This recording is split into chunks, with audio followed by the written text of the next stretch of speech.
¿Ready? Maranata. Feliz sábado, familia.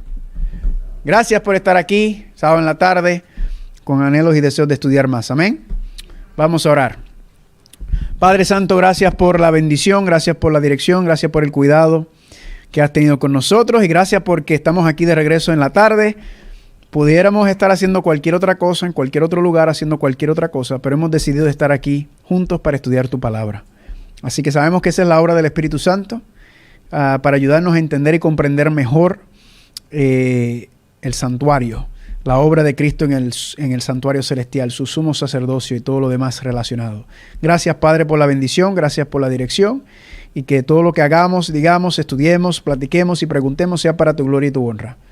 Lo que queremos, Padre, es acercarnos más a ti, conocerte mejor, enamorarnos más de ti y prepararnos para los eventos finales y para tu pronta venida. Todo esto te lo pedimos en el nombre de Jesús. Amén. Amén. Así que saludos a todos los que están aquí, se encuentran presentes. También saludamos a todos los que nos están viendo por medio de las redes sociales. Facebook, YouTube, Amazing Facts Latino, Descubriendo el Apocalipsis. Y según entiendo también nos están viendo por Salvación TV en Puerto Rico. Es un canal adventista que cubre la isla completa, así que están viéndonos allá. Y estamos hoy estudiando entonces esta tarde Viviendo sin Intercesor, parte número 3. Recuerden, esto es un poco más informal, así que podemos hacer preguntas, podemos hacer eso. Yo con la presentación yo ando por ahí como caballo, ¿verdad? Y si en algún momento usted tiene alguna pregunta o una duda, la podemos hacer. Antes de comenzar, quiero decirle que aquí está mi correo electrónico. ¿Ustedes ven bien la pantalla o no la ven mal? ¿Quieren que cierre la cortina de atrás? ¿No? ¿Se ve bien? Ok. Aquí está mi correo electrónico. Esto es para ustedes y también para los que están viendo en línea o viendo en televisión. Pueden enviarme el correo a mi correo electrónico, decirme que quieren los materiales, porque ya hoy les repartí el primer recurso que vamos a estudiar. Se llama el libro Cara a Cara con el Verdadero Evangelio, ¿verdad? Este libro estudia, es un tema sumamente importante, es un tema sumamente sabroso, así que se lo estamos dando a ustedes que están aquí, pues lo tienen en la mano, ¿verdad? Los que no están aquí presentes, pues pueden escribir y yo se lo puedo enviar por PDF para que lo puedan leer también, porque este libro es el que vamos a, junto con el santuario, voy a incluir esta temática en el santuario porque aquí se habla del pecado, y aquí se habla de muchas otras cosas que son muy importantes para nosotros los adventistas del séptimo día. Alguna gente me pregunta, pero ¿por qué usted no está haciendo un seminario para los que no conocen el mensaje? ¿Verdad? ¿Por qué está haciendo esto para los adventistas? Es bien sencillo. El movimiento evangelístico más grande en la historia de la humanidad, ¿cuál va a ser? ¿Cuál va a ser? El fuerte pregón con la lluvia tardía. Porque esa predicación es la que es la que se va a dar por todo el mundo y en que la gente entonces saldrán de Babilonia. ¿Están conmigo? Así que si nosotros queremos hacer evangelismo verdadero, ¿qué es lo mejor que podemos hacer? Es prepararnos. ¿Están conmigo? No significa que no aprovechamos en el tiempo de preparación, pero si el evento más grande en la historia, ¿cuál fue el primer evento más grande evangelístico en la historia? El Pentecostés. ¿Cierto? Lluvia temprana. ¿Cuál va a ser la lluvia tardía? Pues el evento, esta vez no magnificado en esa región del Medio Oriente, sino por todo el mundo. ¿Están conmigo?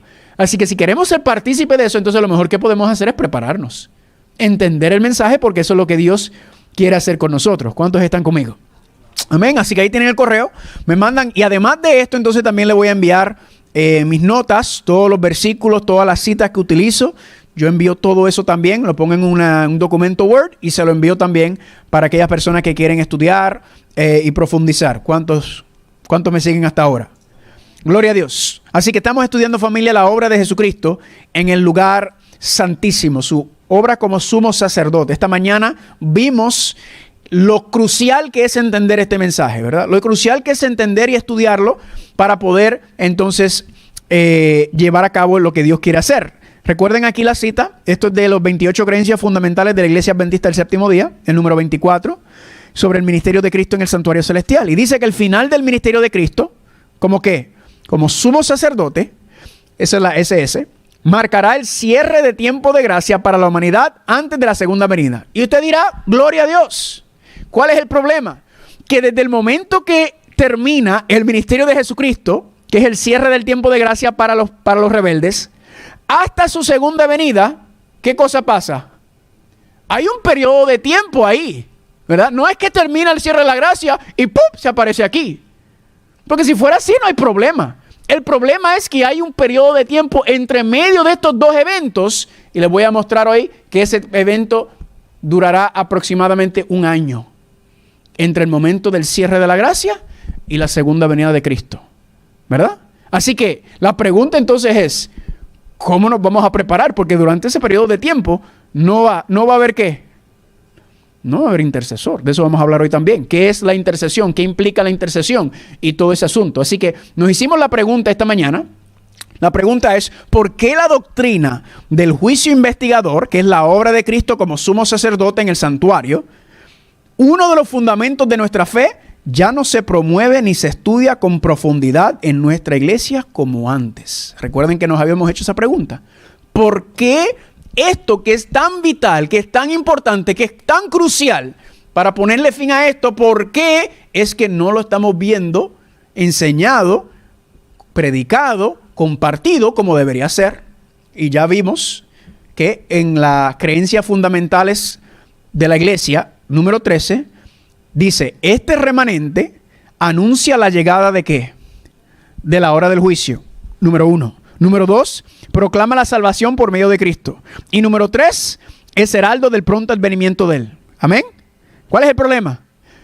Que todas las iglesias proclaman la salvación por medio de Cristo. Claro, como nosotros la proclamamos, el mensaje de nuestra salvación es distinto a los demás, y eso lo vamos a hablar más adelante cuando toquemos el tema de la justificación y la santificación. Hay unos asuntos ahí que nosotros no estamos de acuerdo con lo que enseñan las otras iglesias, pero eso no es el punto.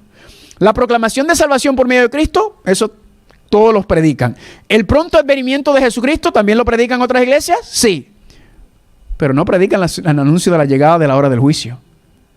Esto es lo que nos distingue. Claro, en combinación con esto, jamás aislado, sino esto como. Esto es un conjunto. ¿Están conmigo? Están relacionados estos tres puntos. Ahora, esta proclamación es simbolizada por los tres ángeles de Apocalipsis 14. Mensaje de los tres ángeles. Coincide con el juicio investigador en el cielo y produce una obra de arrepentimiento y reforma ¿en dónde? En la tierra. En otras palabras, ¿por qué razón no se está escuchando este mensaje? La pregunta, regresemos a la pregunta. Ahí vienen unas hermanas, si alguien le puede abrir. ¿Por qué la doctrina del juicio investigador no se promueve ni estudia con profundidad en nuestras iglesias? Es bien sencillo. Es porque este mensaje, ¿qué hace? Este mensaje de la hora del juicio investigador, ¿qué hace? ¿Qué produce? Una obra de arrepentimiento y reforma en la tierra. ¿Y quién es el que usted cree que no quiere que eso ocurra? Satanás. Entonces, ¿qué hace Satanás? Ha logrado hacer que nosotros nos distraigamos, que no mantengamos la vista enfocada en la obra de Cristo, en el santuario celestial. ¿Para qué? Para que entonces no se pueda producir la obra de arrepentimiento en nuestra vida y no hay reforma y por lo tanto todo continúa como igual. Y por eso estamos aquí todavía. ¿Verdad? ¿Por qué? Porque no se ha producido. ¿Están conmigo? Ese es el mensaje, familia. Esa es la parte esencial. La advertencia solemne, la último llamado, la última advertencia de Dios a la tierra por medio del mensaje de los tres ángeles. Nosotros pensamos que simplemente el mensaje, que sí, Babilonia, que sí, la imagen de la bestia, que sí, el anticristo. Y nos enfocamos en eso. Y mucha gente solo se enfoca en eso. No, de hecho, esa es la parte menos importante, si usted se pone a pensar.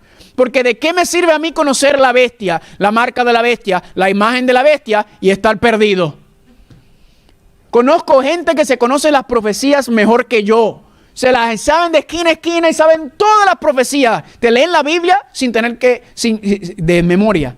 Y sin embargo están en el mundo, viviendo como los chivos sin ley. Entonces, ¿de qué sirve eso? Ahora, es importante entender ¿qué es la bestia? ¿Qué es la marca de la bestia? ¿Qué es la imagen? Claro que es importante, pero fuera del fundamento de lo que Dios está enseñando, que es la preparación para ese tiempo. Amén. Así que ahí hablamos esta mañana sobre la solemne advertencia del mensaje de los tres ángeles que aparece ahí. Y vimos esta mañana la iglesia remanente. ¿Qué cosa pasa?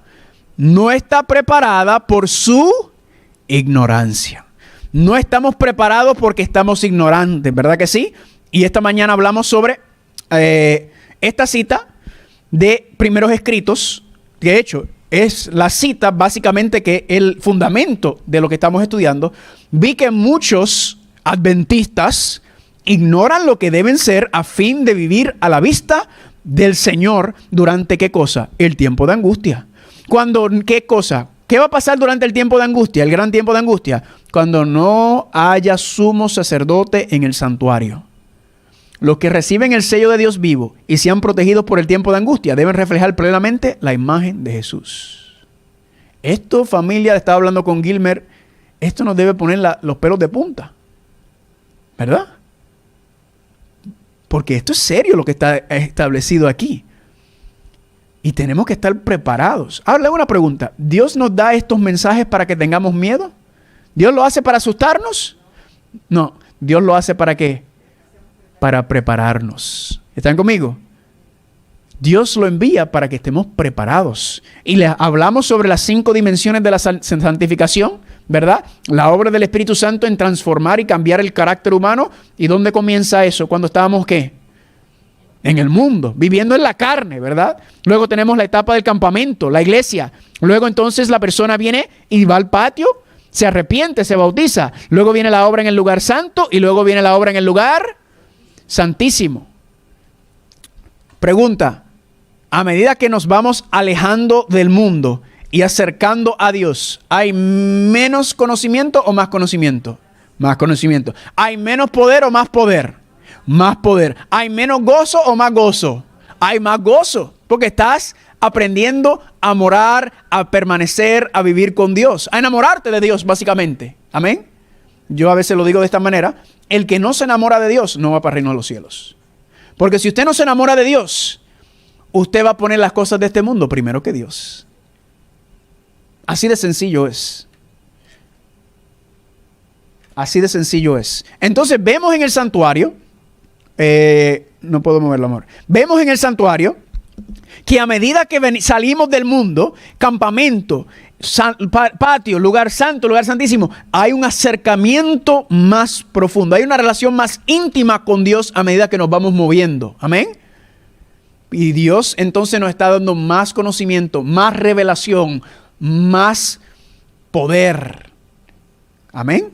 Así que a medida que nos está revelando más y más, ¿qué cosa? Mis pecados. El pecado que mora en mí, que ese va a ser el tema del próximo sábado en la tarde. Por eso el libro, Cara a Cara con el Evangelio, que tiene que ver con el pecado. A medida que Dios nos va mostrando más y más esa naturaleza pecaminosa que tenemos y viendo mis motivaciones, mis intenciones, no solamente los pecados generales, los públicos, entonces ¿qué cosa? Ay, pero ¿crees que pecador yo soy? Pero a la misma vez Dios nos da el poder para que podamos ¿qué? Vencer la tentación y no ser esclavos de esa naturaleza pecaminosa. Amén. Para que podamos vivir de acuerdo a su santa y divina voluntad. Así que esto es lindo. Esto es precioso. Como diría mi tío Adolfo. Número 2. La solemne advertencia del mensaje de los 3 ángeles es que pronto llegará el fin de la intercesión de Cristo como sumo sacerdote en el santuario celestial. Ahora, vamos a entrar en tema sobre esto. ¿Será que la Biblia explica o detalla cuándo será este momento cuando la intercesión de Cristo termina en el santuario celestial? ¿Qué ustedes creen? Vayan conmigo. Vamos a Apocalipsis. Vamos a Apocalipsis capítulo 7. Apocalipsis capítulo 7. Vamos a estudiar. Apocalipsis capítulo 7. Vamos a empezar en el capítulo 6. Apocalipsis capítulo 6. Vamos a empezar ahí. ¿Será que la Biblia habla y contempla de cuándo se terminará la gracia de Dios para el mundo rebelde y pecador? Porque la gracia de Dios nunca termina para sus hijos. Amén. Nunca termina para su pueblo. Siempre estará presente. Apocalipsis capítulo 6. ¿Cuántos están ahí? Muy bien. Si estudiamos y tenemos el 6º sello, ¿qué ocurre? El 6º sello nos habla de un evento y noten lo que dice en el versículo número 12. Dice Apocalipsis capítulo 6, versículo número 12. Dice: miré cuando abrió el 6º sello y he aquí que hubo un terremoto, un gran terremoto, y el sol se puso negro como tela de silicio, y la luna se volvió toda como sangre. Y las estrellas del cielo cayeron sobre la tierra como la higuera deja caer sus higos cuando es sacudida por un fuerte viento. Paremos ahí un momento. Los versículos 12 y 13, nosotros entendemos y sabemos que ocurrieron ya. Históricamente ya ocurrieron el versículo 12 y 13. Y de hecho van a volver a ocurrir de manera mundial. Pero por ejemplo el terremoto de Lisboa, ¿verdad? Estos eventos que ya históricamente marcaron este periodo de tiempo. Lo que no ha ocurrido aún son los versículos 14 en adelante. Noten, el cielo se desvaneció como un pergamino que se enrolla, y todo monte y toda isla se removió de su lugar.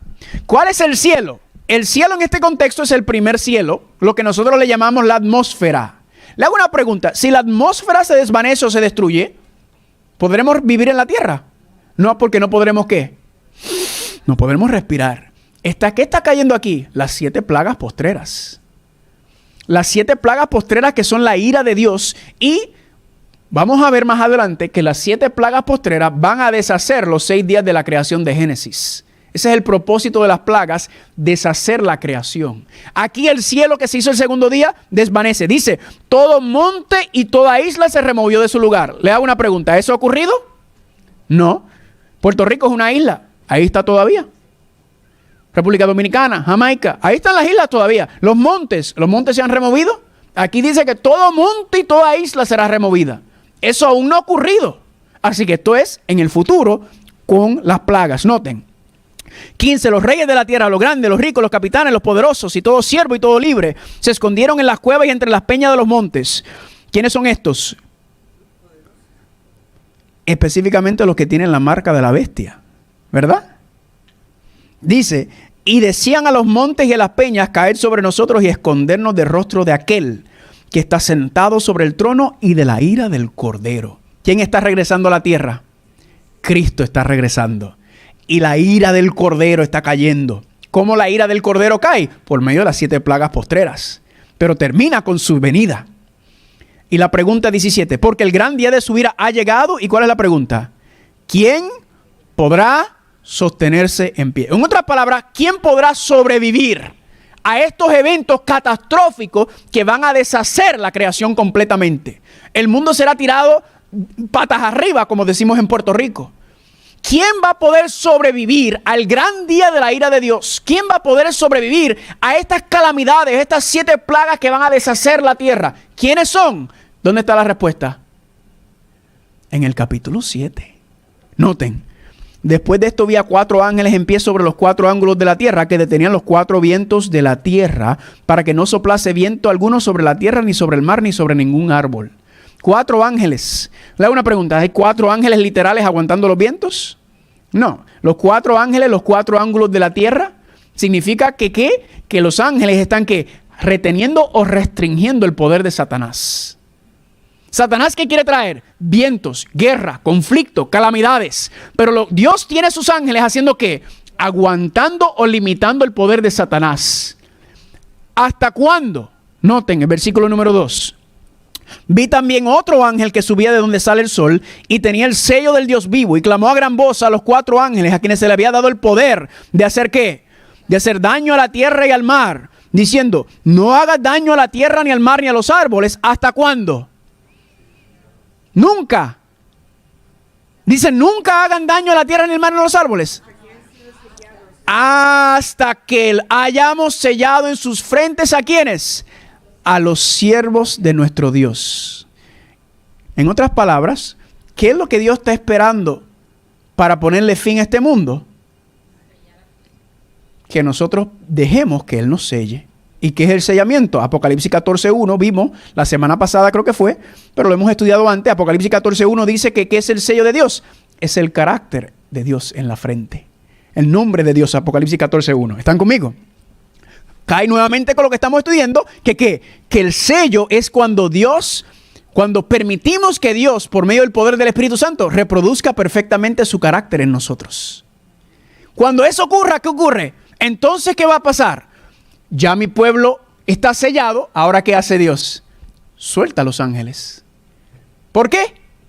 Porque ya mi pueblo está sellado. Ya Satanás tiene libertad para hacer lo que te da la gana. Haz lo que tú quieras, Pero ¿qué ocurre? A ellos no los puedes tocar. ¿Qué historia se parece esa? A la de Job. A la historia de Job, ¿verdad? Ah, ¿tú crees que...? Ok, ahí tú tienes. A ver qué va a pasar. Es muy similar y vamos a hablar de eso más adelante cuando hablemos del propósito de ese pueblo que va a estar en pie. En otras palabras, ¿quiénes van a poder sobrevivir por medio de este periodo de tiempo? ¿Están conmigo? Eso es lo que está diciendo ahí. Ahora, ¿será que se explica un poquito mejor en otra parte de la Biblia? Sí, vayan conmigo a Apocalipsis capítulo 15. Apocalipsis capítulo 15, vayan conmigo. Apocalipsis capítulo 15. Apocalipsis capítulo 15, cuando estén ahí, me dicen amén. Noten esto. Esto es otra parte donde explica el mismo escenario. ¿A qué me repito? ¿A qué me refiero? Si usted estudia el libro de Apocalipsis en orden cronológico, usted se va a dar tremenda enredada, ¿verdad? Porque el libro de Apocalipsis, para estudiarlo, tenemos que entender que hay unos principios para estudiarlo. Uno de los principios es que el libro de Apocalipsis no está escrito en orden cronológico. Hay una base cronológica, pero los capítulos no siguen un orden cronológico, sino que siguen un patrón que se llama la recapitulación. En otras palabras, repite y amplía. Repite y amplía. 7 iglesias, 7 sellos, 7 trompetas. ¿Qué son? Están hablando del mismo periodo de tiempo desde 3 perspectivas diferentes. ¿Están conmigo? Uno lo que está pasando dentro de la iglesia, uno lo que está pasando fuera de la iglesia y el otro es lo que está pasando Dios haciéndolo a los enemigos de la iglesia en las trompetas. Y de eso también lo podemos estudiar más adelante. Así que tenemos estos 3 y lo mismo ocurre. Luego llega Apocalipsis capítulo 12, 13 y 14, que es el clímax, porque el Apocalipsis tiene una estructura como un quiasmo, ¿verdad? Donde la parte bajo iba a un clímax y después cae. El clímax de Apocalipsis es Apocalipsis capítulo 12, 13 y 14. Y luego va concluyendo la historia, el gran conflicto. Así que cuando vamos a Apocalipsis 7, nos habla del fin, ¿sí? En las preguntas, eso fue en los sellos, nos habló del fin. Pregunta, ¿en las iglesias habla también del fin? Sí. ¿Cuál es la iglesia del fin? La iglesia Laodicea. Entonces, ¿cuál es la iglesia que va a pasar por todo lo que está explicado y contemplado en Apocalipsis 6? Pues la iglesia Laodicea. ¿Están conmigo? Es la misma historia presentada desde otro enfoque. ¿Para qué? Para que personas como yo, que soy un poco cabeciduro y a veces soy muy olvidadizo, muy olvidadizo, pero eso no es mi esposa. ¿Sí? Yo se me olvida todo. Entonces Dios repite y repite y repite y repite y repite para que gente como yo se acuerde. Ese es el asunto. Entonces, tenemos ahora el mismo escenario, pero desde otra perspectiva. Ya la gracia ha terminado de Dios para los impíos, ya ha cerrado la puerta a la misericordia. ¿Y cómo lo sabemos? Apocalipsis capítulo 15. ¿Cuántos están ahí? Dice ahí: vi en el cielo otra señal, grande y admirable. 7 ángeles que tenían, ¿qué cosa? Las 7 plagas postreras, porque en ellas se consumaba, ¿qué cosa? ¿Qué decía en Apocalipsis capítulo 6, versículo 14 que estaba cayendo sobre la tierra? La ira del Cordero. La ira de Dios. Le hago una pregunta. ¿Cómo se manifiesta la ira de Dios? Por medio de las 7 plagas postreras. Eso es lo que dice ahí. Brinquemos al versículo número 5. Después de estas cosas, miré, y he aquí que fue abierto en el cielo el templo del tabernáculo del testimonio. Y del templo salieron los 7 ángeles que tenían las 7 plagas, vestidos de lino limpio y resplandeciente, que ceñidos alrededor del pecho con cintos de oro. Y uno de los 4 seres vivientes dio a los 7 ángeles que 7 copas de oro, llenas de la ira de Dios, que vive por los siglos de los siglos. Ahora presten atención al versículo 8. El templo se llenó del humo, ¿por qué cosa? Por la gloria de Dios y por su poder. Y escuche bien lo que dice aquí. Nadie podía entrar en el templo. ¿Hasta qué? Hasta que se hubieran cumplido los 7 plagas de los 7 ángeles. En otras palabras, nadie puede entrar en el templo significa que la intercesión ha cesado, ha terminado. Si usted no está dentro del santuario, en representación por Cristo, claro, si usted no le ha puesto su vida en las manos de Dios, entonces se acabó. El humo de la gloria de Dios no permite ya, se acabó la intercesión. El que sea justo, siga justo. El que es injusto, sigue injusto. El que es impío, sigue impío. Ya el cambio está hecho. Ya ha culminado, ha terminado esa intercesión. ¿Están conmigo o no están conmigo? Ahora noten capítulo 16, versículo 1. Y oí una gran voz que decía desde el templo a los 7 ángeles: id y derramad sobre la tierra, ¿qué cosa? Las 7 copas de la ira de Dios. ¿Cómo yo sé que este evento está relacionado con Apocalipsis capítulo 7? ¿Cómo yo sé que Apocalipsis 15 y 16, que habla de la ira de Dios, está relacionado con Apocalipsis capítulo 7 cuando habla de los ángeles siendo sueltos? Es bien sencillo. Es bien sencillo. Todo ser humano va a recibir una de dos cosas. O recibes ¿qué? El sello de Dios. O recibes ¿qué cosa? La marca de la bestia. Pregunta: ¿qué recibieron aquellos en Apocalipsis 7 que estaban siendo hasta que los ángeles aguantaron? ¿Qué recibieron ellos? ¿Y qué dijo Dios? No, todavía no suelte a los ángeles hasta que yo selle mi pueblo. En otras palabras, cuando los selle, cuando ya estén protegidos, entonces suéltalos. Porque ya están protegidos, ya están preparados espiritualmente para poder pasar por ese periodo de tiempo. ¿Están conmigo? Pero, ¿y entonces los que no tienen el sello de Dios? ¿Qué le va a pasar con las calamidades que van a caer? No te léelo aquí, versículo 2, 16:2.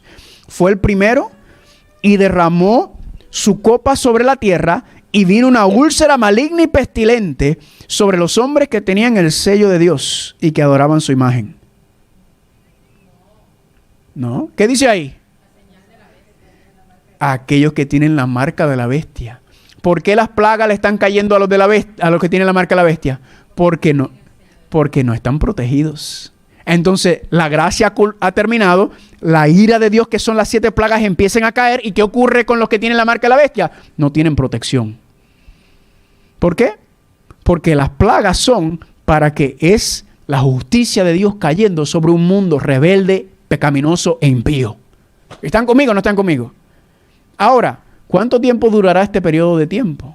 Yo le dije que iba a durar ¿cuánto tiempo? ¿Cuánto? 1 año. ¿Se quiere que se lo muestre? ¿Se lo muestre? Apocalipsis capítulo 6, 17. ¿Qué dice ahí? Porque el gran día de su ira, ¿qué cosa? ¿El gran qué? El gran día. Le hago una pregunta. ¿Será que todas las plagas caerán en un día? ¿No? Vamos a ver otro versículo. Lucas capítulo 21. Lucas capítulo 21. Lucas capítulo 21. Lucas capítulo 21. Noten lo que va a decir en Lucas capítulo 21. Cuando lleguen ahí digan amén. Lucas capítulo 1 versículos 33 y 34. ¿Están ahí? Lucas 21, 33 dice: el cielo y la tierra, ¿qué cosa? Pasarán, pero mis palabras no pasarán. Mirad también por vosotros mismos que vuestros corazones no estén cargados de glotonería y embriaguez y de los afanes de esta vida, y venga de repente sobre vosotros, ¿qué cosa? Aquel día. ¿Qué día? El día de la ira de Dios. Noten. Velad pues, versículo 36, pues en todo tiempo, orando que sean tenidos por digno de ¿qué? De escapar de todas estas cosas. ¿Qué son estas cosas? Las plagas. Y que vendrán y de estar ¿qué? En pie delante del Hijo del Hombre. ¿No fue lo mismo que decía Apocalipsis capítulo 6, versículo 17? ¿Quién podrá estar en pie? ¿Quién podrá estar en pie? ¿Cuándo es? En el día. Ahora, ¿será que las plagas van a caer en un día literal? ¿O será que las plagas van a caer en un año profético? Apocalipsis 18, vamos a verlo. Recuerden que en la profecía se aplica el principio de que un día profético es un año literal. Apocalipsis 18, ¿cuántos están ahí? En Apocalipsis 18 nos habla de Babilonia, ¿verdad? De esto también es paralelo.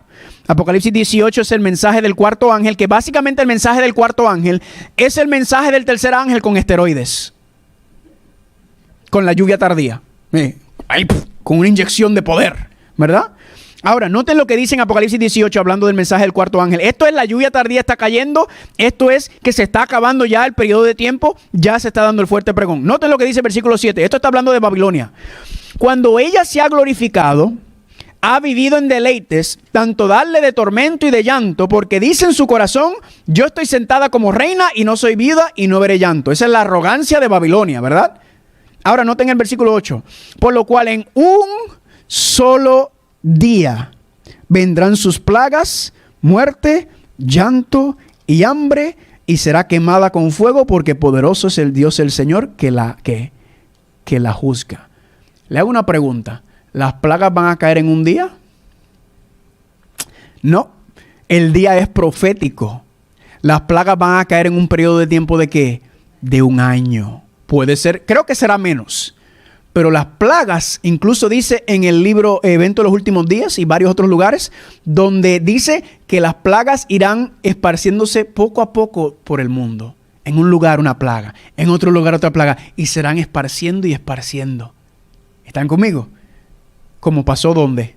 En Egipto. ¿Cuántos están conmigo hasta ahora?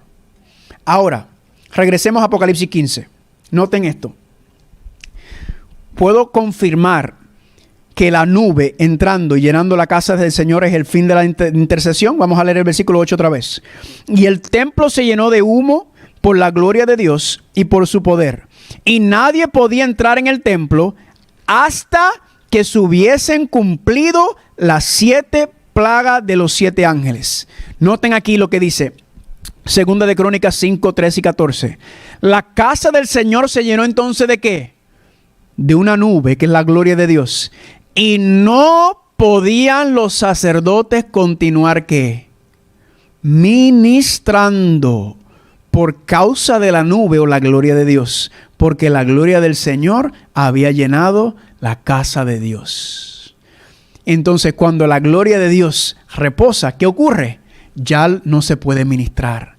Ha concluido el ministerio. Cuando Cristo termine su intercesión en el santuario, ¿qué va a ocurrir? Ya no va a haber más ministración para nadie. Se ha concluido, ha acabado la ministración. ¿Están conmigo o no están conmigo hasta ahora? Amén. Ya entraron unas preguntas ahí que ya me llegó y la vamos a contestar ya mismo. No sé para dónde agarró la pregunta. Así que la pregunta es de Alfonso Rodríguez. Y Alfonso pregunta: ¿hay indicio para saber cuándo termina el juicio de los muertos y cuándo empieza el juicio de los vivos?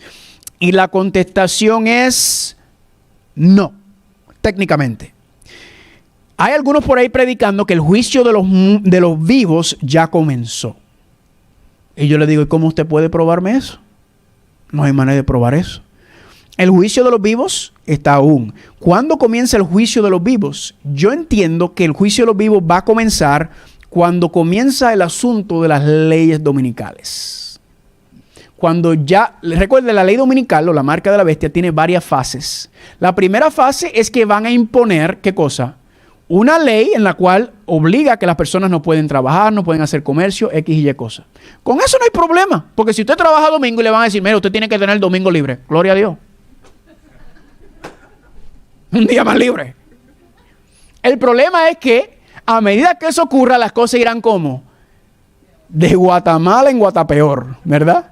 Irán empeorando y empeorando y empeorando. Y a medida que las cosas vayan empeorando, los poderes del mundo van a decir, la culpa son de esta gente, que no se somete, que son rebeldes a Dios, que no quieren escuchar al anticristo, no quieren escuchar al poder de la bestia. Y por eso se rebelan y ellos son los culpables. Entonces va a pasar de una orden meramente de que usted tiene que guardar el domingo a que va a ser una orden de ¿qué? De que usted no puede guardar el sábado. Usted sabe que ya esa ley está dentro. Esa ley ya existe.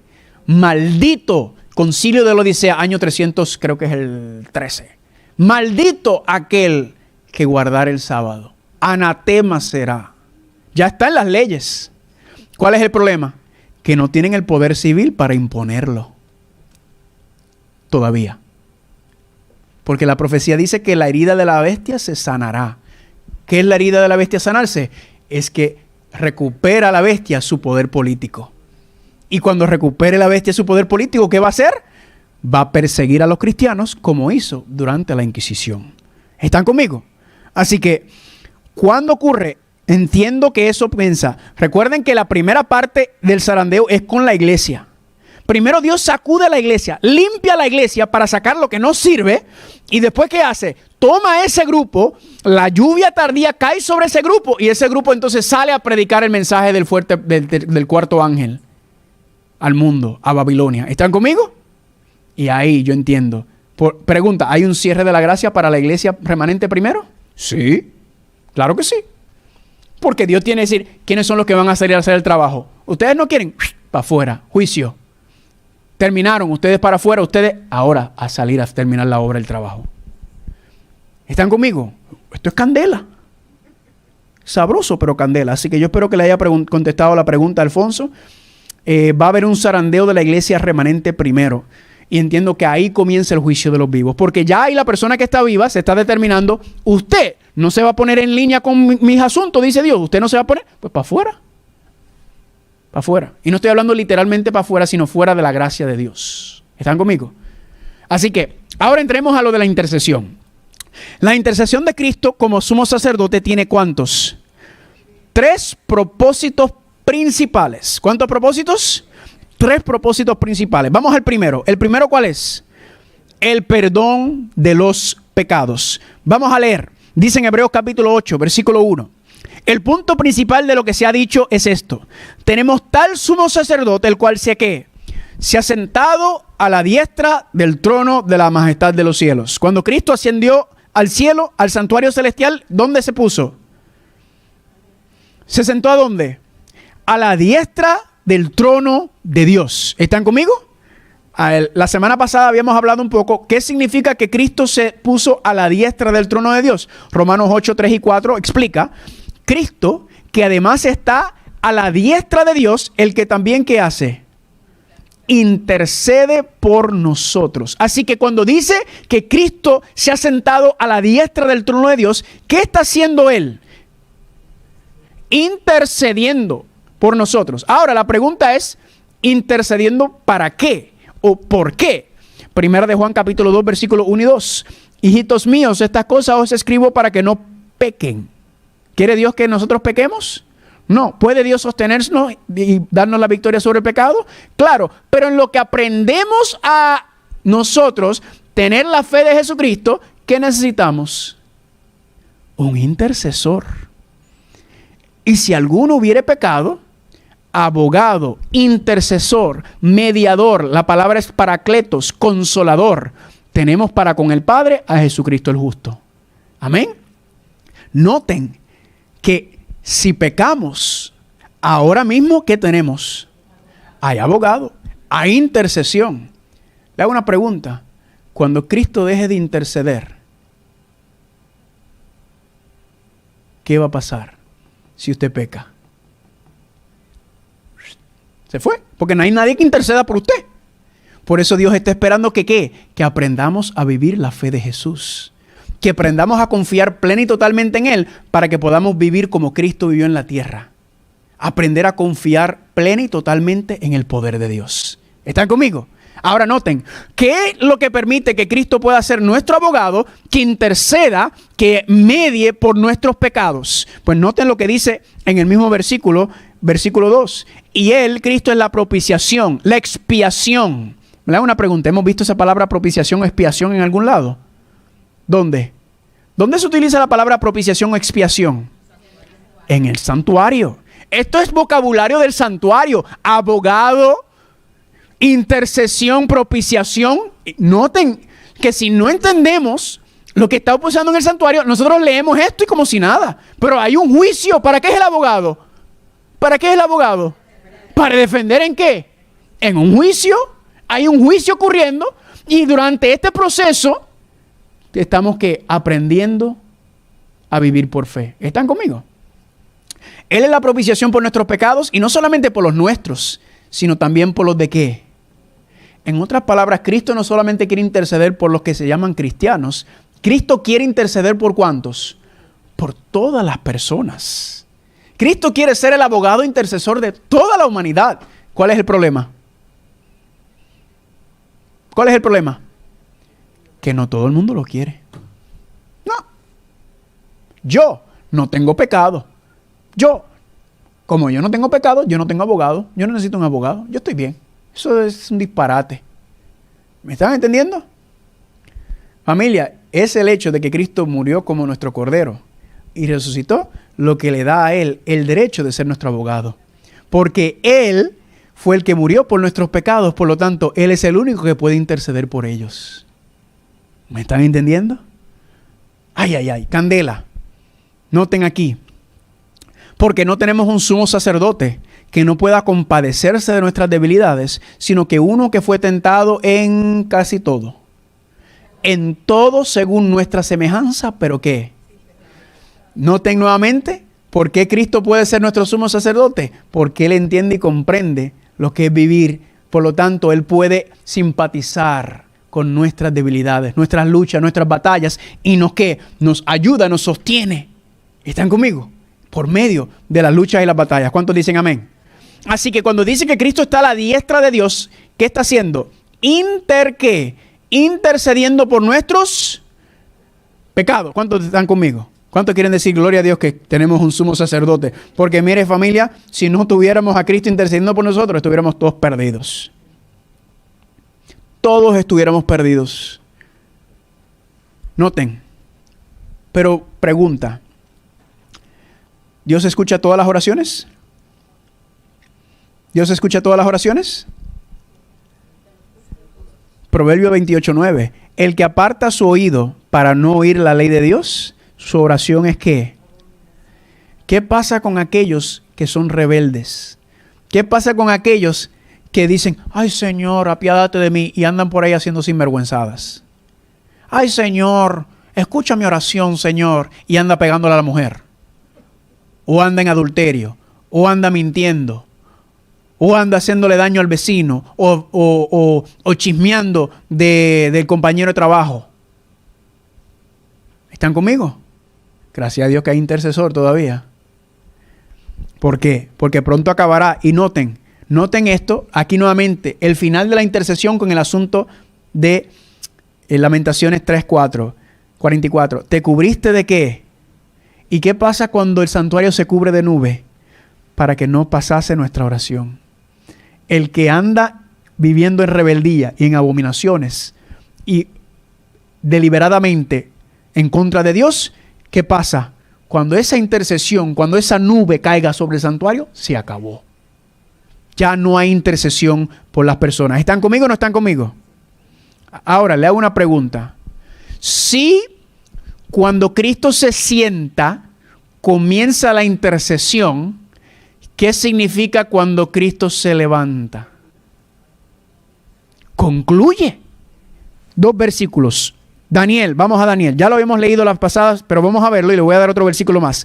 Daniel capítulo 12. Recuerden que dice que cuando Cristo se ha sentado a la diestra del trono del Padre, está intercediendo por nuestros pecados. Significa que cuando se acaba esa intercesión. Daniel capítulo 12, versículo 1. ¿Cuántos están ahí? Dice así. En aquel día, en aquel tiempo, ¿qué cosa? Se levantará Miguel. Si Miguel se levantó, ¿dónde estaba?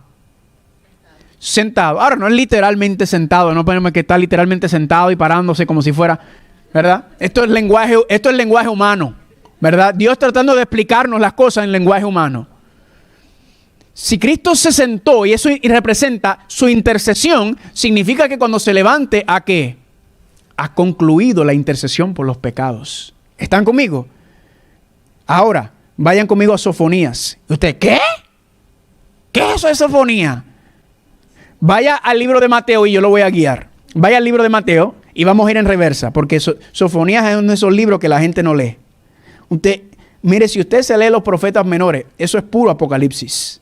Los profetas menores es una cosa increíble. Si usted va en Mateo, vamos a ir en retroceso. Antes de Mateo está Malaquías. Antes de Malaquías está Zacarías. Antes de Zacarías está Ageo. Y antes de Ageo está Sofonías. ¿Ok? Vayan conmigo a Sofonías capítulo 3. Sofonías capítulo 3. Y vamos a leer el versículo número 8. Sofonías 3:8. Cuando lleguen ahí digan amén. ¿Amén? Ustedes como que comieron mucho. ¿Están ahí? Les dije que cojan lo suave, una ensaladita, una frutica. ponen, se hartan de arroz y de otra cosa y después están ahí. Por eso usted me vio que yo comí light. Sofonías capítulo 3, ¿cuántos están ahí? Noten lo que dice el versículo número 8. Sofonías 3:8. Por tanto, esperadme, dice el Señor, hasta el día en que, ¿qué? Si se levantó, ¿qué ha terminado? La intercesión. Y cuando termina la intercesión por la humanidad, ¿qué va a pasar? Para traer juicio. Este no es el juicio del pueblo de Dios. Este es el juicio ¿contra quién? Contra los enemigos de Dios por medio de las 7 plagas postreras y después su segunda venida. Para juzgarlos, porque noten, mi determinación es reunir a todas las naciones, juntar a los reinos, ¿para qué? Para derramar sobre ellos mi enojo, mi ira, todo el ardor de mi ira. ¿Cómo se manifiesta la ira de Dios? Las 7 plagas postreras. Y por el fuego de mi celo será consumada ¿cuánta? Toda la tierra. Pregunta, ¿está hablando de las 7 plagas? Sí. ¿Cuándo? Cuando termine la intercesión de Cristo. ¿Cuántos están conmigo hasta ahora? Amén. ¿Alguna pregunta? Mire, en Puerto Rico hay un refrán que dice, no hay preguntas tontas, solo tontos que no preguntan. Hermana Rosalía.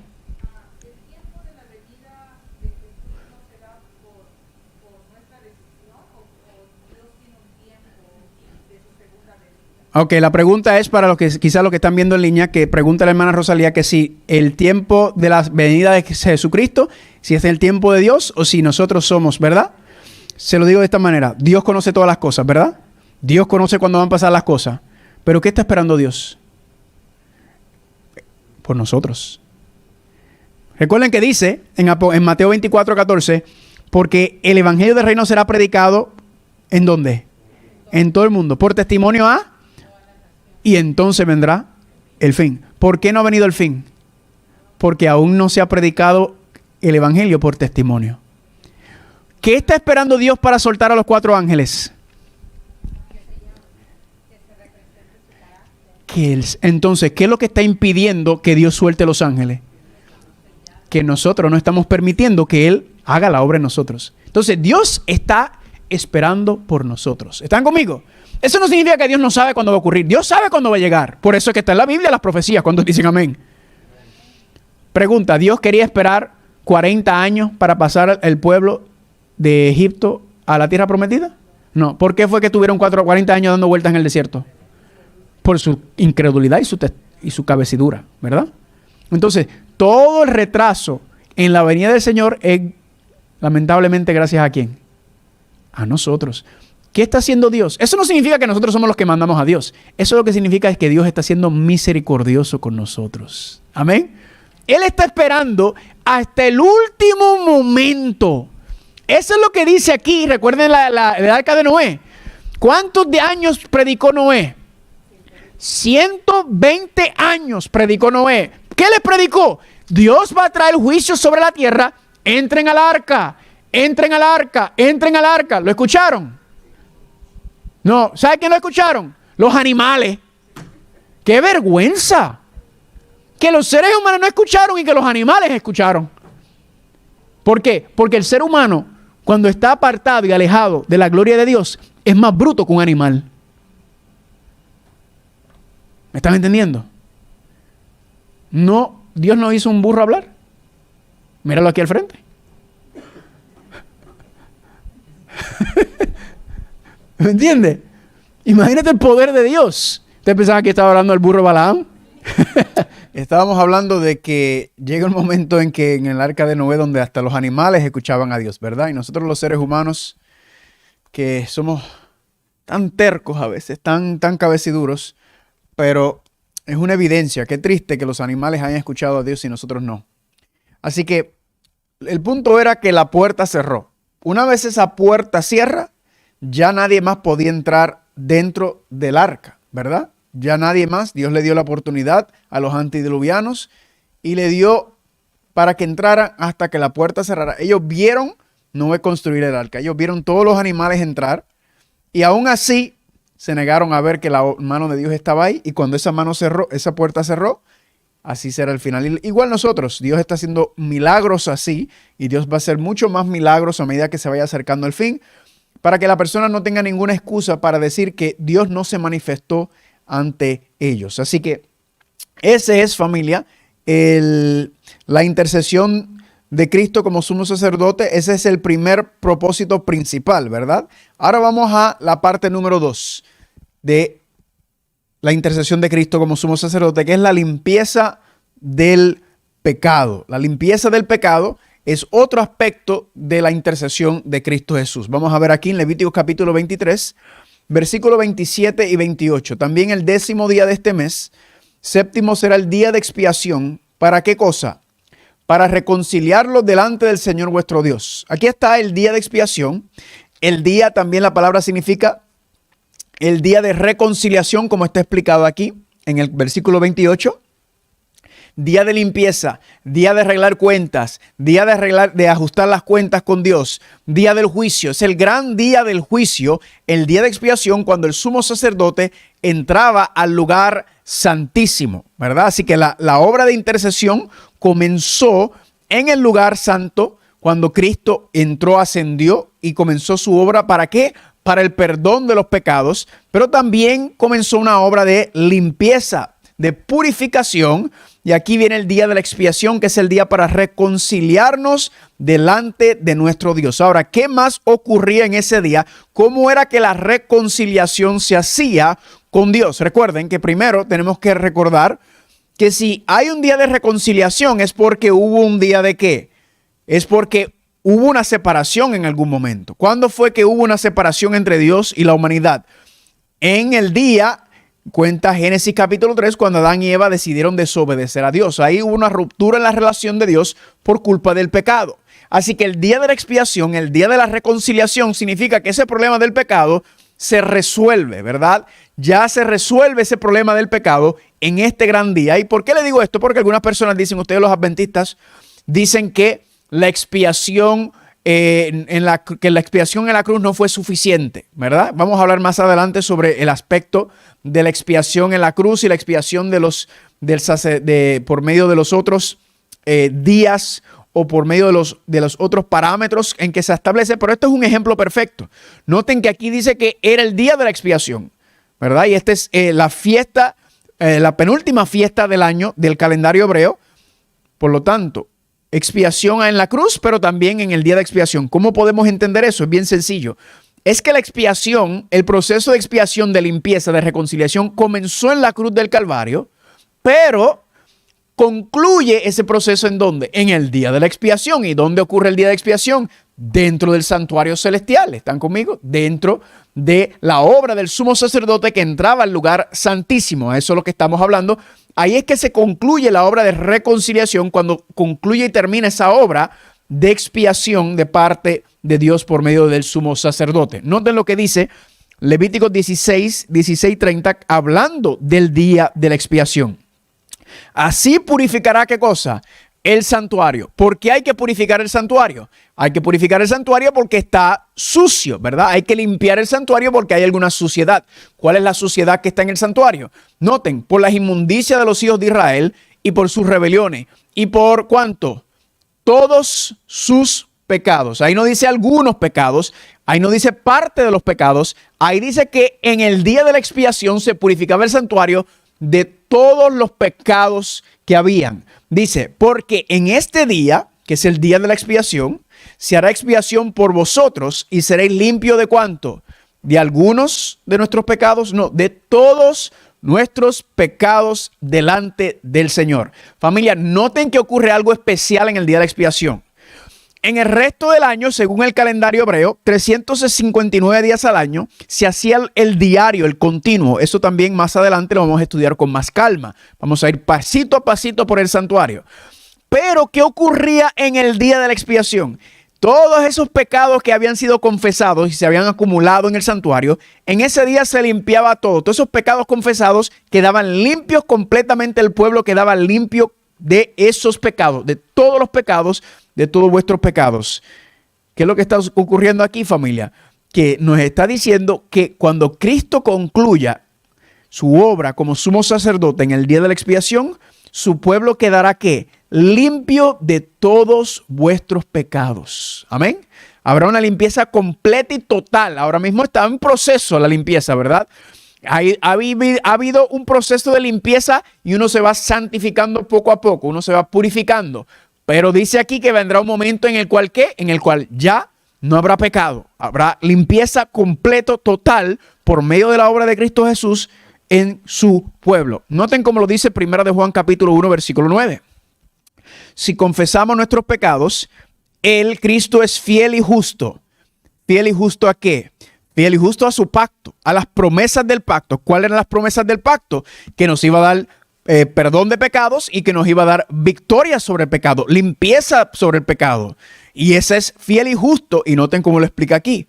Fiel y justo para perdonar nuestros pecados y limpiarnos de ¿cuánta? ¿De alguna maldad? No, familia, limpiarnos de toda maldad. Si usted analiza este versículo, está claramente haciendo referencia a lo que ocurría en el santuario, que había perdón de pecados y había limpieza de todos los pecados. O sea, está haciendo alusión al día de la expiación, ¿verdad? Que era el día cuando el pueblo se limpiaba de todos sus pecados. Ahora, noten que en el pacto eterno, ¿verdad? En las promesas del pacto eterno, Dios había ya revelado que parte de las promesas es que no solamente iba a enviar un cordero, no solamente iba a enviar un libertador, sino que también iba a enviar un sacerdote. Noten el pacto eterno en Zacarías capítulo 6, versículos 2 y 13. Dice, he aquí el varón cuyo nombre es el renuevo. Él, Cristo, edificará el templo del Señor y él llevará la gloria y se sentará y dominará en su trono. Y noten, ¿y será qué cosa? Sacerdote sobre su trono. Pregunta, ¿está contemplado el sacerdocio de Cristo aquí? Sí, pero noten, ¿dónde? Y consejo o pacto de paz habrá entre ambos.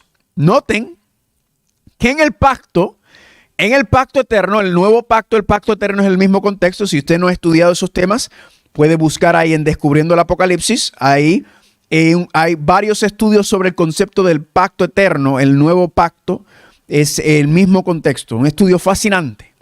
Así que en el pacto eterno está el sacerdocio de Cristo contemplado como promesa. ¿Para qué? Para intercesión por los pecados y para intercesión para limpieza de los pecados. Ahora usted dirá, ¿y qué es eso de que el consejo de paz o el pacto de paz entre ambos?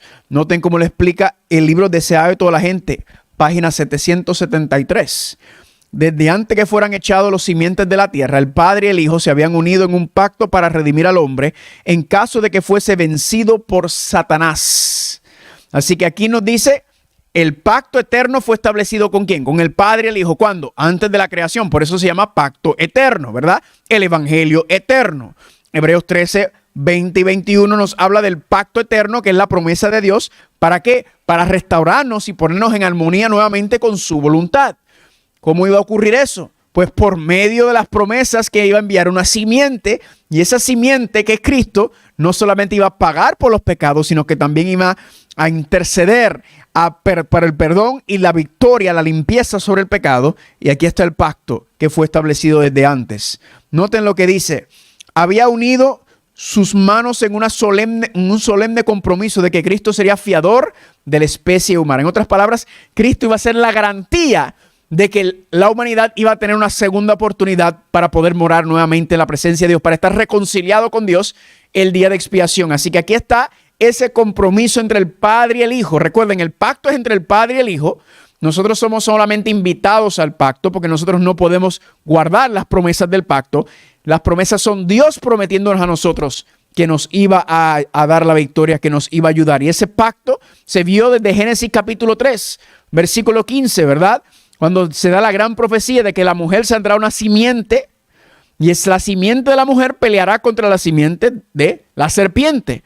La gran guerra de las simientes ahí está contemplado, y parte de este conflicto tenía que ver nuevamente como Cristo, como Cordero, pero también como sacerdote, ¿verdad? Su sacerdocio, su intercesión por la raza humana. Noten, cuando dice entonces que el pacto de paz que habrá entre el Padre y el Hijo es que iba a haber una promesa, que él iba a enviar el renuevo, que él iba a levantar el templo y que él sería ¿qué? Sería el sacerdote el intercesor por la raza humana. Eso está contemplado en el nuevo pacto, en el pacto eterno. Mírenlo como lo dice en Jeremías capítulo 31 y 34.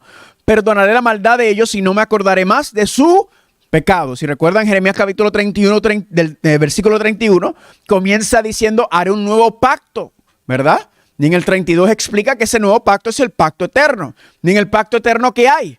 Hay perdón de los pecados, perdonaré la maldad de ellos y ya no me acordaré más de su pecado. Uno puede decir, debería decir aquí, gloria a Dios, porque si Dios se va a olvidar de nuestros pecados, entonces, ¿por qué usted todavía está cargando la culpa del pecado? Todavía se está arrastrando con esa culpa. No, familia, ya Dios se va a olvidar. Ahora le hago una pregunta. ¿Cuándo se va a olvidar Dios de nuestros pecados? ¿Cuándo será? Pues alguna gente piensa y dicen inocentemente que, Dios ya tiró mis pecados en el fondo del mar, ¿verdad? En el fondo del mar. Bueno, todavía eso no ha ocurrido. ¿Cómo lo sabemos? Porque cuando usted estudia el día de la expiación, usted se da cuenta que era al final del día de la expiación cuando se hacía la ceremonia con los dos machos cabríos, ¿verdad? Que era que entonces los pecados eran sacados y llevados fuera del santuario. Ahí es lo que se llamaría que nuestros pecados serán echados en el fondo del mar, que serán eliminados por completamente. No significa que estamos cargando con esos pecados todavía. Significa que entonces ya se ha puesto eso y Dios lo ha tirado en el fondo del mar. Eso ocurría en el día de la expiación, al final del día, con el asunto de los machos cabríos. Eso también lo vamos a ir estudiando más adelante. Así que Dios dice, perdonaré la maldad y no me acordaré más de su pecado. ¿Por qué no se va a acordar más de ellos? Porque ya los ha limpiado, ya se ha resuelto el problema del pecado. ¿Están conmigo? Noten cómo lo dice en Jeremías 33:8. Yo los limpiaré de alguna de su maldad. No, aquí dice que Dios nos va a limpiar de toda nuestra maldad. Le hago una pregunta. ¿Quién está prometiendo aquí la limpieza? Es Dios. Yo los limpiaré. La promesa es de Dios el limpiarnos de nuestra maldad, de nuestros pecados. Dios es el que promete. ¿Qué promete? Yo los limpiaré de toda su maldad con que pecaron contra mí y perdonaré todos sus pecados con que contra mí pecaron y con que contra mí se rebelaron.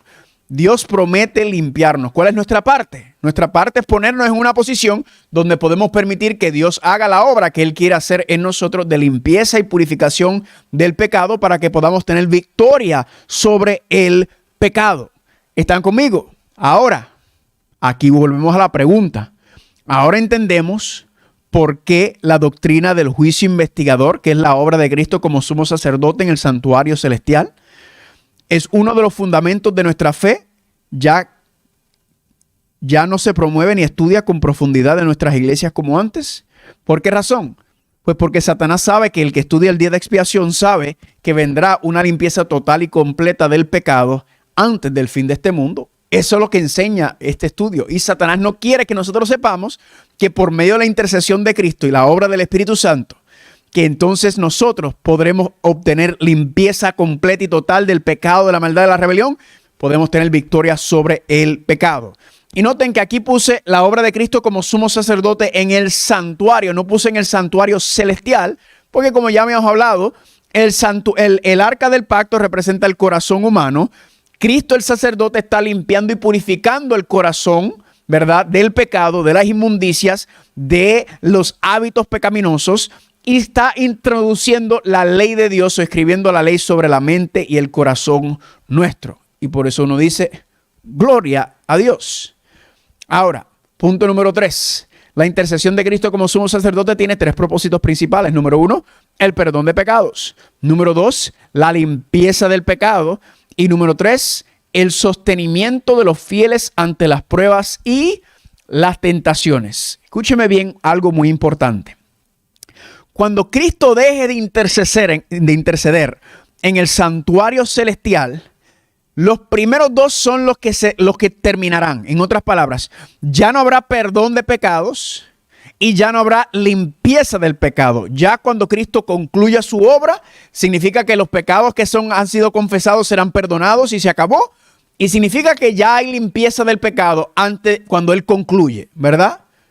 Pero el sostenimiento de los fieles ante las pruebas y las tentaciones, eso nunca cesará. esa obra es continua. Por eso Cristo dice, yo estoy con ustedes todos los días hasta el fin, ¿verdad? Noten cómo habla de esa intercesión, Hebreos 7, 22 al 25. Jesús es hecho fiador de un mejor pacto. Nuevamente el pacto nuevo, el pacto eterno. Por cuanto permanece ¿para cuánto tiempo? Para siempre. Tiene un sacerdocio inmutable o incambiable, por lo cual puede salvar perpetuamente a los que por él se acercan a Dios, viviendo ¿cuándo? Siempre para interceder. Ahora, esta intercesión dice aquí que es para siempre, que es perpetuo. Y uno se pregunta, pero ¿cómo es posible si ya vimos que había un fin de la intercesión? ¿Cómo es que esta intercesión es para siempre? Pues es bien sencillo. Es porque la intercesión que está siendo mencionada aquí no es la intercesión por los perdón de pecados, no es la intercesión por la limpieza del pecado. Ya eso ocurre eso termina cuando Cristo concluye, sino es en el sostenimiento de los fieles entre las pruebas y las tentaciones. Y eso es lo que va a ocurrir, familia, durante ese año de el periodo de tiempo en cual termina la intercesión. Seguiremos siendo sostenidos. ¿Por qué? Porque hay algunos que argumentan que usted va a tener que aprender a pararse por sus propios pies en ese tiempo. Cristo se va a apartar de usted y usted si no está listo, entonces usted tiene que aprender a vivir por su propia fuerza. Y eso es una mentira de Satanás. Nosotros siempre, la única manera posible del ser humano es pararse en pie, que es lo mismo que decir tener victoria sobre la tentación, victoria sobre el pecado, es por medio de la intercesión de Cristo, por medio del Espíritu Santo. Ese sostenimiento y esa fortaleza nunca terminarán. Noten cómo dice Hebreos 4:16. Acerquémonos pues confiadamente al trono de la gracia para alcanzar misericordia y hallar gracia para el oportuno socorro. ¿Están conmigo? Así que esa misericordia, esa gracia, ese poder que Dios le va a dar, eso termina ¿con quién? Con aquellos que han negado la salvación por medio de Cristo, aquellos que han sido rebeldes, que no han querido escuchar, que no han querido aceptar. Pero noten que aquí hay gracia para el oportuno socorro. Pregunta, durante ese periodo de tiempo de las 7 plagas, la guerra del Armagedón, ¿será que nosotros vamos a tener momentos difíciles? Sí, se llama el gran tiempo de angustia de Jacob, ¿verdad? Habrán tiempos difíciles. Estaremos nosotros buscando socorro y alivio y diciéndole al Señor, sosténnos, fortalécenos, Señor. Claro que sí. ¿Será que el Señor nos va a abandonar? Claro que no nos va a abandonar, porque la profecía enseña claramente que Cristo va a estar con nosotros hasta el fin. Si recuerdan, en Apocalipsis capítulo 1 está la visión, la primera visión de Apocalipsis, la visión introductoria donde Cristo aparece entre medio de los 7 candeleros. Los 7 candeleros que representan las 7 iglesias. Cristo está entre medio de ellas. Porque ¿qué está diciendo Cristo en medio de las iglesias? Que es en el lugar santo, de hecho. ¿Qué está diciendo Cristo? Pues está diciendo, miren, lo que viene por ahí es candela en el resto de este libro. Viene persecuciones, viene asesinatos, viene plaga, viene bestia, viene lo que viene es terrible, lo que viene para la iglesia, apostasía. Pero la promesa que dice es, pero yo estoy entre medio de vosotros. Yo estoy entre medio de ustedes por medio de esta tormenta. Así que no tenga miedo, porque yo siempre voy a estar con ustedes. Amén. Eso es lo que dice, ¿recuerdan? Apocalipsis capítulo 3. Vamos a verlo un momentito rapidito. Noten Apocalipsis capítulo 3, versículo 10. Por cuanto es guardado la palabra de mi paciencia, yo también te guardaré de la hora de la prueba que ha de venir sobre el mundo entero para probar a los que moran sobre la tierra. ¿Verdad? La última prueba, que será el asunto de la marca de la bestia. Dice Cristo, yo te guardaré durante esa hora, durante ese periodo de tiempo. He aquí yo vengo pronto, retén lo que tienes para que ninguno tome tu corona. Así que nos está diciendo, persevera, que yo estoy con ustedes. Persevera, que yo estoy entre medio de ustedes. ¿Hasta cuándo? Hasta el fin. No hay manera de ningún ser humano sostenerse en pie, vivir una vida victoriosa, tener una vida de fe, vivir la fe de Jesús, si no es por medio de la intercesión de Cristo Jesús. Así que por eso yo digo, gloria a Dios. ¿Cuántos dicen amén por eso? Es precioso y poderoso el asunto. Así que vamos a terminar aquí.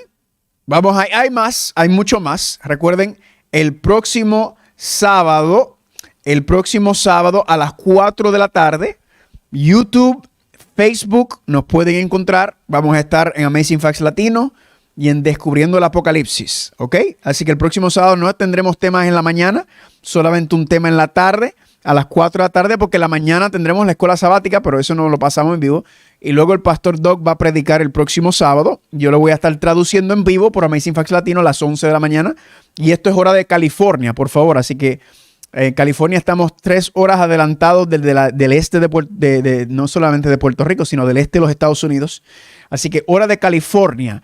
Y recuerden, si alguien quiere tener las notas, los estudios, el libro que repartimos hoy, que se llama Cara a Cara con el Evangelio, que lo estaremos estudiando, incorporando dentro de este estudio de Vivir sin Intercesor, me puede escribir a carlitosmunoz@gmail.com y solamente déjame saber que le está interesado en tener los materiales. Así que recuerden, el próximo sábado a las 4 de la tarde estaremos en vivo, YouTube, Facebook, Amazing Facts Latino, Descubriendo el Apocalipsis. ¿Y por qué le decimos esto? Para que también nos acompañen y pueden hacer preguntas en vivo. Aquí hay algunas preguntas que tenemos que nos enviaron a las personas que nos están escuchando, así que vamos a terminar de contestarlas. Aquí está la pregunta de la hermana llamada Guayquiría. Guayquiría era, ¿verdad? Guayquiría. Esperamos que le hayamos dicho bien. Ella pregunta: entiendo que en el momento de angustia no hay intercesión. ¿En ese tiempo estaremos solos o el Espíritu Santo estará apoyándonos? Bueno, ya le contestamos esa pregunta. El Espíritu Santo siempre va a estar con nosotros. Recuerden que Dios dice, en Apocalipsis 7 dice que los 4 ángeles están aguantando los vientos. Y dice, primero sella a mi pueblo. El sellamiento representa que usted le pertenece a Dios. Dios es tu dueño, Dios es tu Señor, Él es tu Rey. Por lo tanto, si tienes la marca de la bestia, ya sabes quién es tu rey, quién es tu dueño.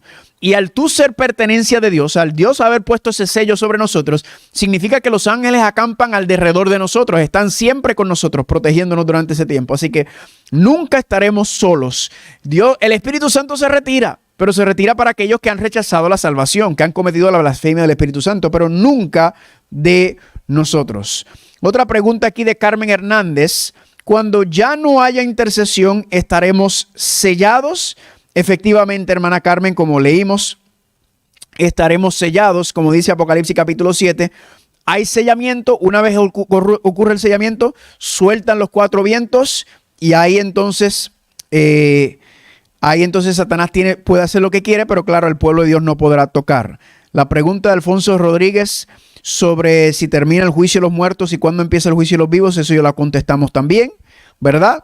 Entendemos que el juicio de los muertos comienza cuando, el juicio de los vivos, ya el juicio de los muertos todavía está en proceso, cuando llegue el asunto de las leyes dominicales. Y otra pregunta que dice aquí, ¿qué significa predicar el evangelio por testimonio? Mateo 24:14 dice, y este evangelio del reino será predicado por testimonio a todas las naciones y entonces vendrá el fin. El evangelio, ¿cómo se predica el evangelio? Pues pensamos en la predicación de un púlpito, aunque ciertamente el púlpito es uno de los instrumentos que Dios utiliza para predicar. La predicación viene por medio de la testificación. En otras palabras, la persona que nos hace esta pregunta es tu día a día, tu diario vivir, cómo hablas, cómo comes, cómo vives, cómo vistes. Todo eso está testificando, está predicando del Dios a quien tú le sirves. No es solamente el hablar, pero ciertamente es parte de, no es solamente de un púlpito, no solamente, sino en tu vida diaria, cuando tú estás interactuando con otras personas, tú estás testificando y predicando a quien tú le sirves. Así que tú eres un púlpito, tú eres un sermón. Nuestra vida es un púlpito, nuestra vida es un sermón. Así que, gloria a Dios, familia, le damos las gracias nuevamente por estar con nosotros en este tema número 3, este estudio sobre el viviendo sin intercesor. Les recuerdo entonces el próximo sábado a las 4, estaremos todos los sábados a las 4 de la tarde, a menos que digamos lo contrario. Amazing Facts Latino, Descubriendo el Apocalipsis, 4 horas de California. Y nos pueden escribir a carlitosmunoz@gmail.com. Así que, nada, vamos a tener una palabra de oración, alguna pregunta de parte de alguien aquí que se encuentra presente. Nadie pregunta.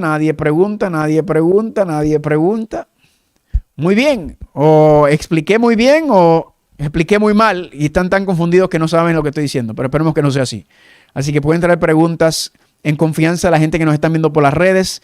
Pueden dejarnos preguntas también, enviarlo por correo electrónico y los trataremos de contestar siempre que podamos en las transmisiones. Así que vamos a tener una palabra de oración. Padre Santo, te damos gracias por permitirnos continuar estudiando este tema tan sabroso. Te damos gracias, Padre. Apenas estamos calentando los motores, estamos iniciando con estos estudios. Así que te pedimos, Padre, que tu Espíritu Santo nos siga dirigiendo, fortaleciendo, porque ya como hablamos, vemos la importancia de esto. Satanás no quiere que se predique este mensaje, porque Satanás sabe que este mensaje pone al pueblo en el lugar donde tenemos que estar para que tú, Señor, nos puedas limpiar y purificar de todos nuestros pecados, de toda nuestra maldad, y que podamos reflejar el carácter de Cristo, que podamos tener la fe de Jesucristo, que podamos vivir la vida de Jesucristo, la mente de Cristo, y eso, Padre, será la manifestación de tu justicia en la humanidad caída, pero la manifestación perfecta. Y eso, Padre, es lo que buscamos. Anhelamos tener el carácter y la mente de Cristo. Así que te pedimos que nos diriges, nos lleves, que podamos seguir estudiando estos temas juntos. Bendícenos, Padre, durante esta semana, que pueda ser una semana de consagración, de más estudio, de más oración, de más servicio hacia el prójimo, y que el próximo sábado podamos regresar y venir para seguir estudiando juntos estos temas tan sabrosos. Gracias, Señor, por escucharnos, y te lo rogamos y te lo pedimos en el nombre de Jesús. Amén, Señor. Amén. Feliz semana, familia. Dios me lo bendiga.